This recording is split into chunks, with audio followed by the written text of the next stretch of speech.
Hello प्यारे बच्चों, मैं हूं आपकी हिंदी की टीचर।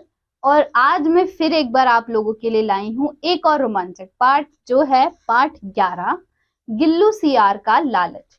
तो आइए सबसे पहले चित्र पर आधारित गतिविधि पढ़ें। बच्चों, उपयुक्त चित्रों में दिखाए गए जानवरों को आपने चिड़ियाघर या जंगल में देखा होगा।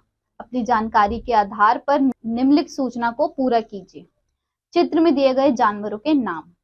आपने चिड़ियाघर या जंगलों में इनके अतिरिक्त अन्य किन जानवरों को देखा है, लिखिए। आपको चिड़ियाघर या जंगल में सबसे अच्छा जानवर कौन सा लगा? आपने उन जानवरों को क्या क्या खिलाया? तो बच्चों, आपको इन प्रश्नों के उत्तर अपने आधार पर लिखने हैं। इसी के साथ आइए पाठ में प्रवेश करें। बच्चों, लालच बुरी बला है। लालची व्यक्ति अपने लालच के चलते कभी संतुष्ट नहीं होता। हमें सदैव उसमें ही संतुष्ट रहना चाहिए जो हमारे पास है। लालच के चक्कर में हम वो भी गवा बैठते हैं जो हमारे पास है। बच्चों, लालच मनुष्य ही नहीं वरना जानवर भी करते हैं। इस पाठ में हम ऐसे ही लालची सियार के बारे में पढ़ेंगे। तो आइए शुरू करते हैं। मल्लू और गिल्लू सियार भाई भाई थे। मल्लू सीधा साधा और भोला था। वह बड़ा ही नेक दिल और दयावान था। दूसरी ओर गल्लू एक नंबर का धूर्त और चालबाज सियार था। वह किसी भी भोले भाले जानवर को अपनी चालाकी से बहलाकर उसका काम तमाम कर देता था। एक दिन गल्लू सियार जंगल में घूम रहा था। तभी उसे रास्ते में एक चादर मिली। जाड़े के दिन नजदीक थे, इसलिए उसने चादर को उठाकर रख लिया। उसके बाद वह घर की ओर चल दिया। अगले दिन गल्लू सियार मल्लू के घर गया। ठंड की वजह से दरवाजा खोला, लेकिन जैसे ही गल्लू अंदर जाने लगा तो मल्लू ने दरवाजा बंद कर दिया। गल्लू को अपने भाई की यह हरकत बहुत बुरी लगी। उसे अपने भाई पर बड़ा क्रोध आया। भाई के घर में आने के बाद गल्लू नहाने के लिए नदी पर गया। उसको देखकर बड़ा आश्चर्य हो रहा था कि आज सारे छोटे मोटे जानवर बड़े बेफिक्र होकर बिना किसी डर के उसके पास से गुजर रहे थे। उसने पानी में घुसने से पहले जैसे ही चादर को उतारा, उसके आश्चर्य का ठिकाना ना रहा। सारे छोटे छोटे जानवर अपनी अपनी जान बचाने के लिए इधर उधर भागने लगे। चारों ओर हाहाकार मच गया। गल्लू को लगा कि जरूर इस चादर का चमत्कार है।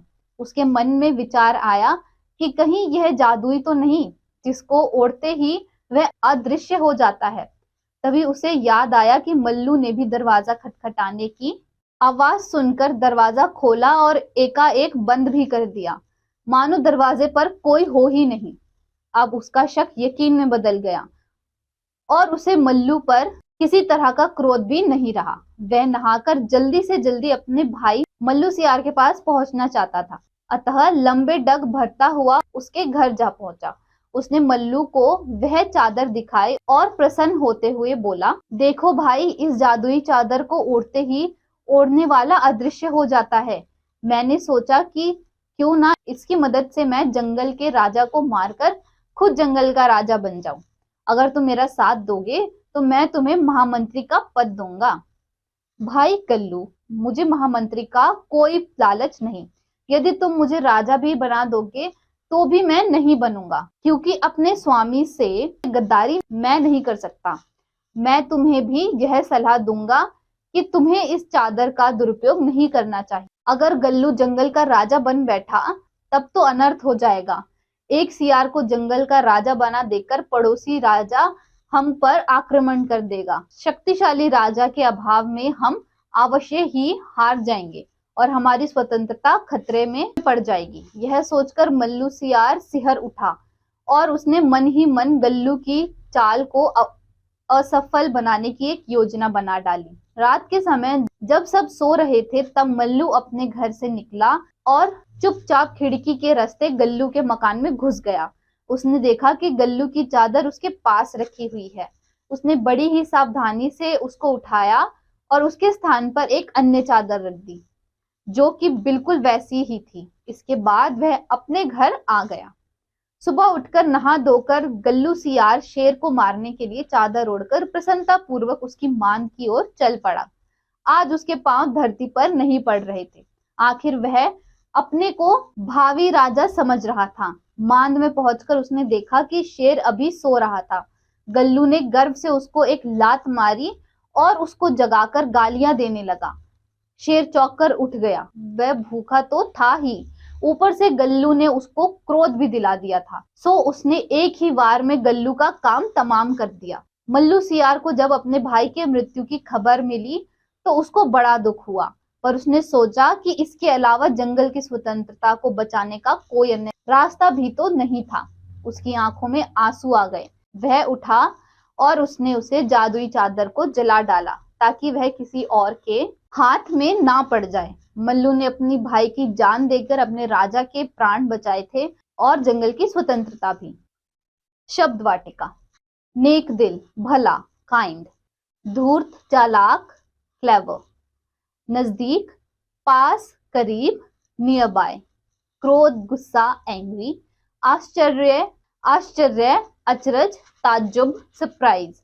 हाहाकार, शोरगुल, आउटक्राई। चमत्कार, इंद्रजाल, कौतुक, मिरेकल। अदृश्य, नजर न आना, डिसअपेयर।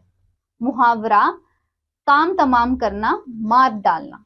शक, संदेह, डाउट। यकीन, विश्वास, बिलीव। मदद, सहायता, हेल्प। गद्दारी, द्रोह, धोखा, ट्रेटर। स्वतंत्रता, आजादी, फ्रीडम। सिहर उठा, डर गया, अफ्रेड। योजना, तरकीब, प्लान। सावधानी से, ध्यान पूर्वक, केयरफुली। प्रसन्नता पूर्वक, खुशी खुशी, जॉयफुली।